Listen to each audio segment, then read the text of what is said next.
abril de 1899, es decir, fines del siglo XIX, es la fecha en que la comunidad peruano-japonesa considera oficialmente el inicio de la inmigración japonesa al Perú.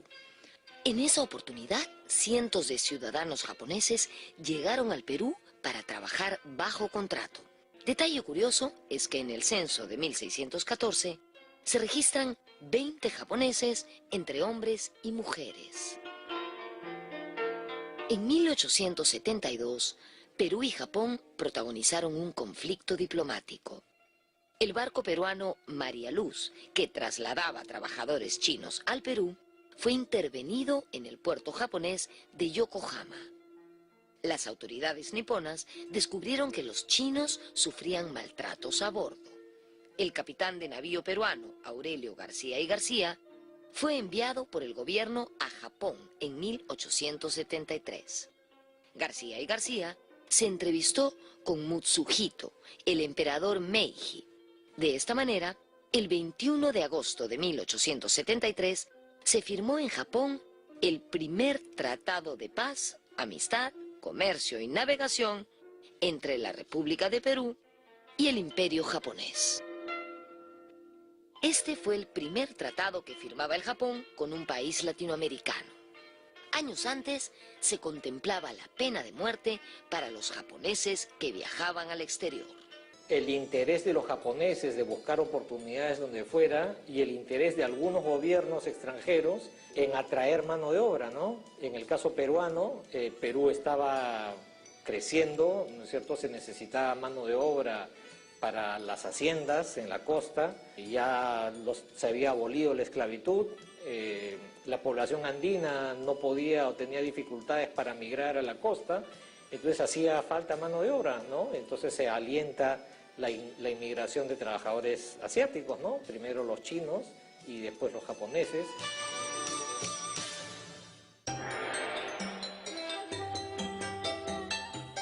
En el Japón, la compañía contratista Morioka publicaba atractivos anuncios donde solo resaltaban las bondades de trabajar en las haciendas del Perú.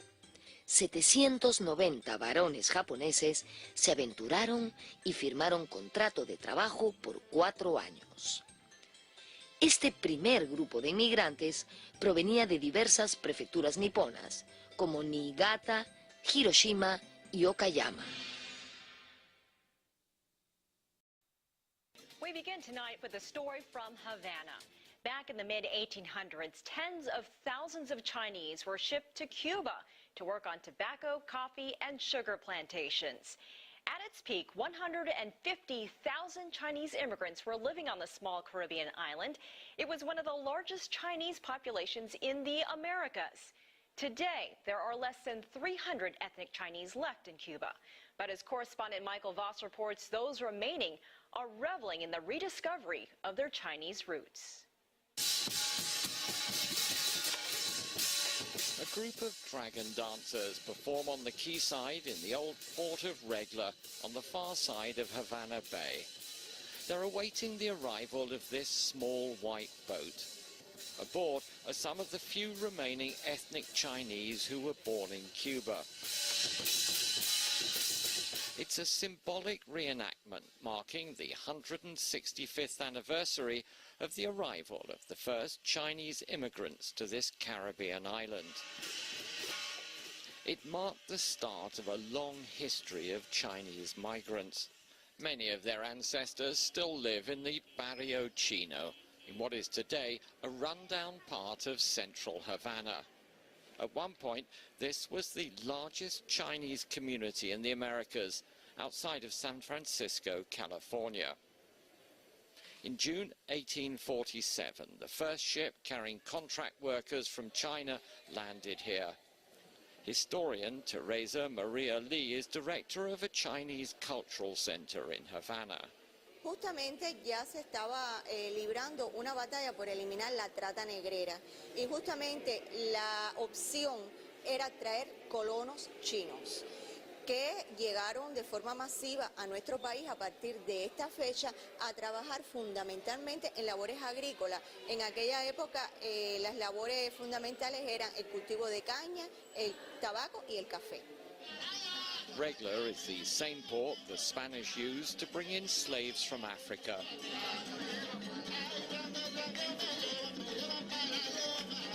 Some of their descendants were also on the quayside, participating in the anniversary festivities with dances that have strong Afro roots.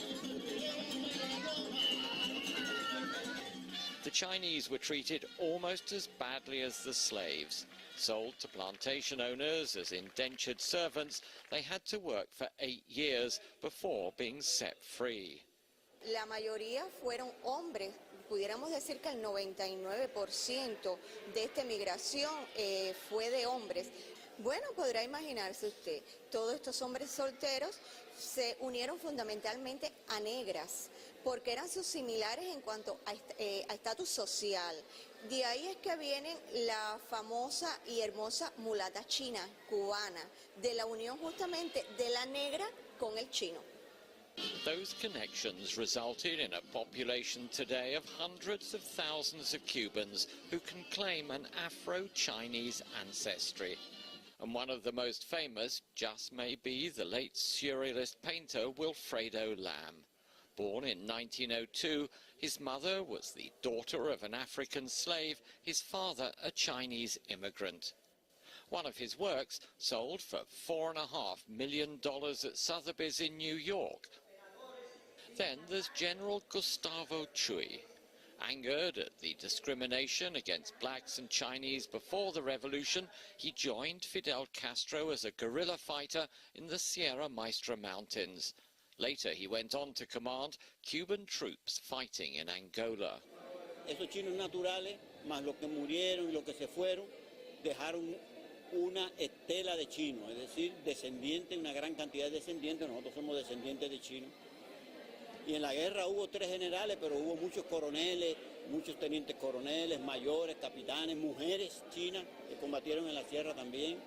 Armando Choi also fought in the revolution and in Africa, one of 3 Cuban Chinese who rose to the rank of general. Realmente la comunidad china, por la participación de los chinos en nuestra guerra de independencia, es muy grande. El pueblo cubano está compuesto de españoles, africanos y chinos. ¿Ves? Y realmente, por desgracia, los chinos originarios están muriendo, quedan pocos ya.